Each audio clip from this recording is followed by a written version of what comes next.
Hey there, my fellow lunatics, and welcome to Dakon's Madhouse. Alright, everybody, today we are finishing up our pants with the max level pants set. I'm not going to bore you with too much exposition, so let's just go ahead and get into the rules and then we'll get started. Number 1. All items are fully upgraded to level 18. Number 2. I am assuming that the player is at the end game and trying to figure out what is the best weapon overall. Number 3. Different play styles can alter the rankings of various weapons for different people. I try to stay neutral and take all play styles into account. Hopefully, I don't let my biases show too much. And number 4, all items are reinforced, because in the end game, you have no excuse not to keep your gear reinforced at all times. Now, unless I suddenly change my mind throughout all of these upcoming videos, you are going to see screenshots of all of my max level items without reinforcement. Now, this is because I already took all of these screenshots in one of my previous tier videos, and frankly, it took me weeks of boring, cutting, pasting, cropping, and I'm not doing it again. I'm sorry, but I'm just not. So none of the images that I show are going to show the reinforcement, but I just want to let you know reinforcement does matter. And just to emphasize this really quick, here's an example of a max level item without reinforcement, and here's one with reinforcement. Notice the significant difference in stats? Do not forget to reinforce your gear. Starting with the S tier. This is the top tier. These are going to be our super versatile items, the best of the best, things that are used in multiple builds. A tier, those are going to be excellent items. Top tier for at least one build, and often versatile, but not necessarily the best of the best.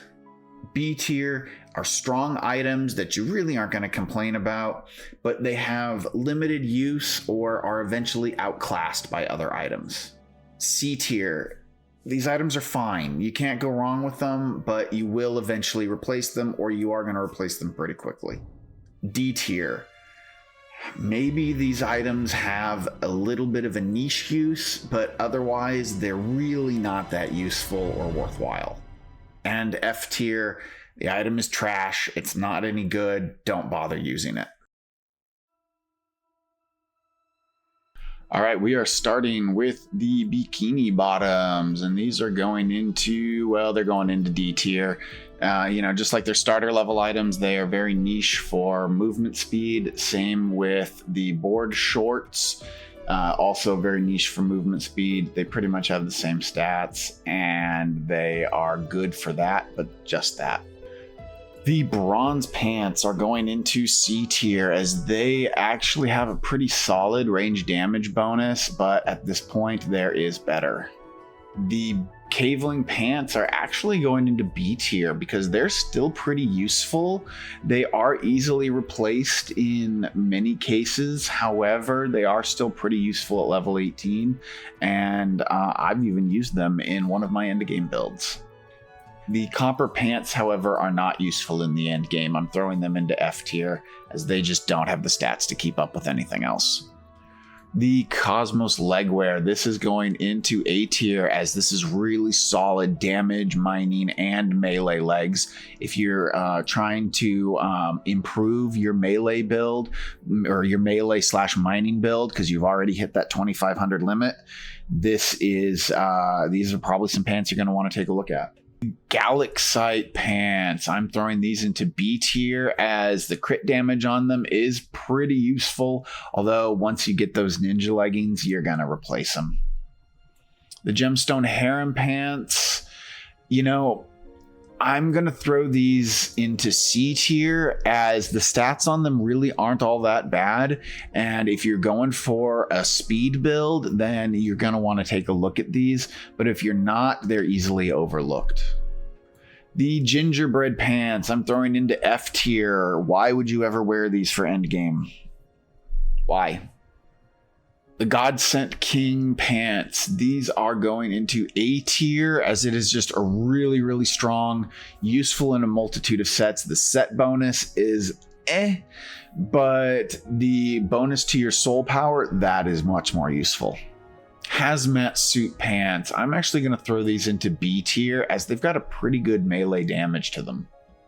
The Hivebone pants, unfortunately, are not that great. They are F tier, and if you're going for anything Thorns related, just use Scarab Armor instead. But if you don't have Scarab Armor, I guess you could use this in the meantime, but Scarab Armor is not that hard to get, so you shouldn't have that much trouble.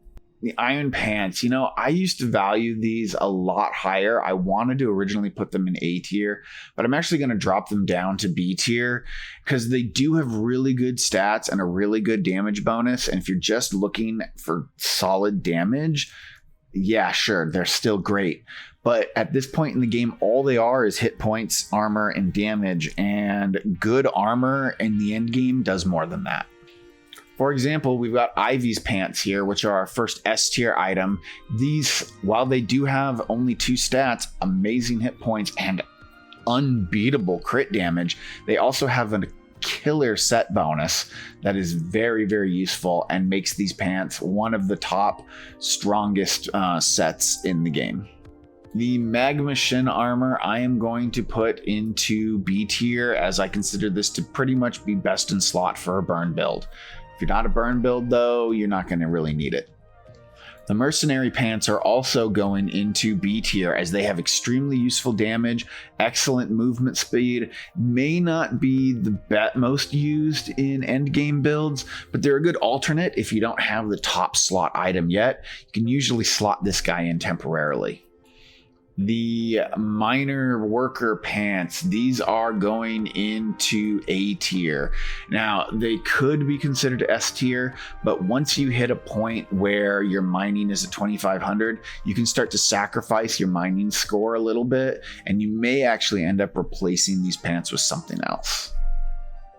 The Mold Web pants are C tier items, as while they do have a decent melee damage, you're going to find better at this point in the game. The Ninja leggings are absolutely an S tier. I don't think there was ever any doubt about that, as they are the best overall pants in the game right now. Dropping us back down in quality, unfortunately, we have got the Octarine pants, which I am throwing into D tier. While they are decent for a speed build, at this point I don't find speed builds to be nearly as viable as damage or crit builds are.